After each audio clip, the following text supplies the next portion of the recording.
Alright, welcome everyone to another video. So what I wanted to put out today was just something talking about the expiration of the Sherbet Pet and the reintroduction of the Wonderberry event, and the perfect timing that it seems to be with how both of them have coincided.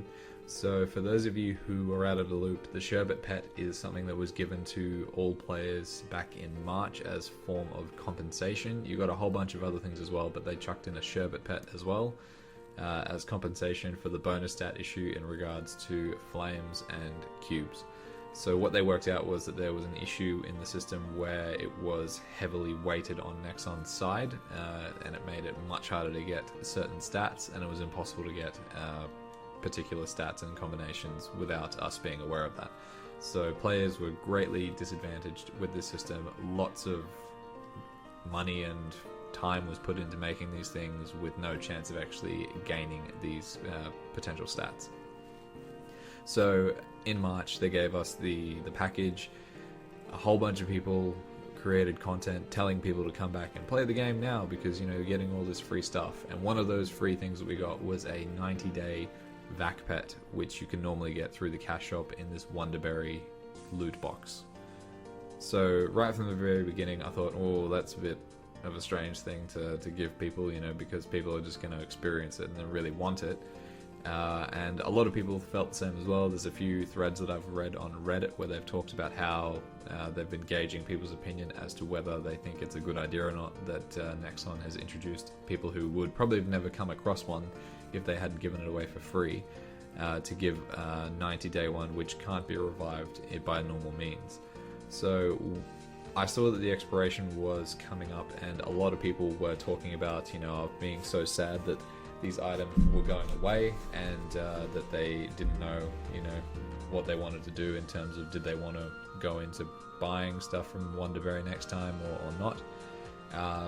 But I think this is a very sinister form of compensation where Nexon are benefiting in the long run, where in normal compensation you're just supposed to make up for mistakes that you've made in the past and not really look towards monetizing the pretty much the goodwill that you're trying to restore back with people.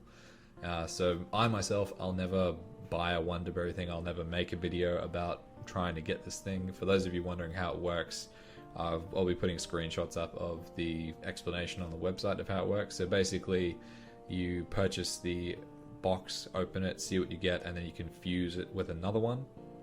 So it's a similar sort of system that we've seen with a whole bunch of other things where, like, you try and fuse something to get a better item, and one of those items gives you the ability to have a pet that it has an autovac feature. So what I mean by autovac is that you can just be walking along and it'll loot things from the platform above you, whereas a normal pet wouldn't do that.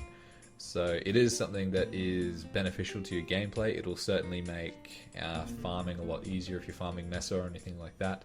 But at the same time, it's pretty poor form of them to do it this way, and especially to almost the day of when these things were expiring, they brought that event out. So it was almost like rolling out the red carpet for people to go and spend money on it to try and get one that they can actually restore.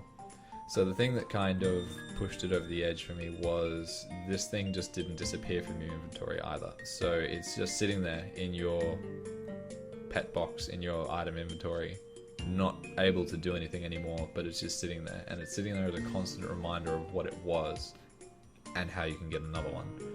So there have been talks of a subscription service coming through where you can, you know, just pay money to have access to one, and the prices that are in the screenshot, I believe it's only for overseas versions at the moment. It's not part of the global system, but paying a subscription fee like that for something like a pet, which, yeah, it's good having something there that that can pick stuff up. And, you know, look, pets have normal equips that you can scroll and you get that bonus effect, but these pets also come with a massive effect that allows you to get extra attack and all sorts of things that just add up, and it's a pay to win advantage again. So yeah, it was just something that I wanted to talk about and just say that it's just really poor, and I wanted to point it out to the people who may not have really been thinking about it. They might have just thought, oh yeah, this is a cool thing to have for 3 months, I'll make use of it while it's here, and hopefully you don't buy into it when it's gone, because this is just a really shady tactic, and just shame on them for doing it. And yeah, I don't really know how people can stand alongside Nexon and be happy with them doing this. So I'm not really associated with Nexon at all. You know, they're not really involved in the videos that I make or anything like that, and I'm not really wanting them to be. I still do push and promote this game because I believe there are good elements to it. There's just a lot of crappy stuff that you have to step over, and I believe this is one of those crappy things. There has been a video that I've been holding off on putting out because I just want to see what the next response is, but from some rumors that have come out around the time that the Neo update was happening, where they were talking about how with Cernium coming out being the next area, and with the level cap potentially going beyond level 300, that areas beyond level 300 you wouldn't be able to benefit from having certain items like a Frenzy Totem or a Breath of Divinity ring. So that was something that I was a bit taken aback by seeing, just because of the audacity of them that they could think they could do this. But put it this way, imagine if they did this to the vac pets. Somewhere down the line they decided, oh yeah, you know what, that's a bit too OP, so we're going to wind that down a little bit and not make it as effective as it once was, because they're well within their rights to do that. And that's exactly what they're doing to Frenzy Totem, if these things are to be believed. There's no confirmation that that's coming to GMS. That's just another example that's been on my mind as well. But yeah, it's certainly just something that leaves a bad taste in my mouth. It's a very shady tactic, and yeah, I really, really hope that the majority of people don't buy into this and just don't go up to the trough and keep eating out of it just because Nexon served up something else for us.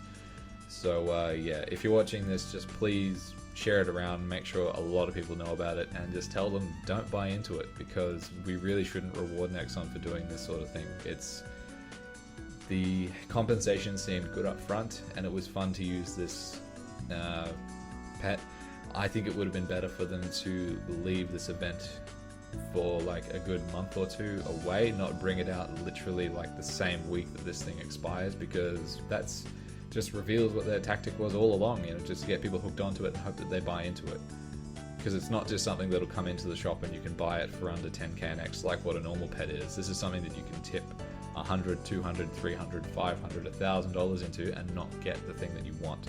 You can buy it without spending the NX with the loot boxes, but you have to buy it off someone who's already got it, and I really wouldn't recommend doing that either. But yeah, so that's just my take on it. Wanted to put it out there. I know that a lot of people don't like these negative videos that I put out sometimes, because it just seems like I'm beating up on Nexon, but it was the same with the One Droid event. You know, I was just really annoyed by how glitchy it was and just how they just pushed it out to us like it was nothing. I just expected us just to enjoy it, and this is the same sort of thing where it's just it really shouldn't be something that they do with all that they're saying that they're wanting to do in terms of having being more honest and open with the community. They shouldn't be doing something like this if that's what their goal is, and it might just be all smoke and mirrors. They might just be saying that just to make people happy and to not be as angry with the things that they've been doing. But yeah, so those of you wondering, you know, like, why do I continue to put videos out? Why do I continue to play this game if I'm unhappy with things like this? I'm a firm believer of you can still enjoy a product of something and not like who develops it. So I kind of relate it to, I'm a big Manchester United fan. I've followed them since I was probably about 10. I'm 28 now, so I've followed them for over half my life, quite like how I've played Maple for over half my life. I really don't like the people who own Manchester United. I don't really like what they're doing with it. I'd love to see someone else own it and run it, but I'm still happy to support the team. And that's the way that I view this as well. So that's just where I sit on it. So yeah, that's just my 2 cents on it. Leave your thoughts in the comments below if you thought something similar in terms of Nexon doing this when the pet was to expire. I'm going to go and try and see if I can toss the pet in the cash shop item bin just to get rid of it, because I don't really want to see it anymore. I don't really want to be reminded of it. And yeah, I'll catch you guys in the next video. Hopefully something more positive. See you later.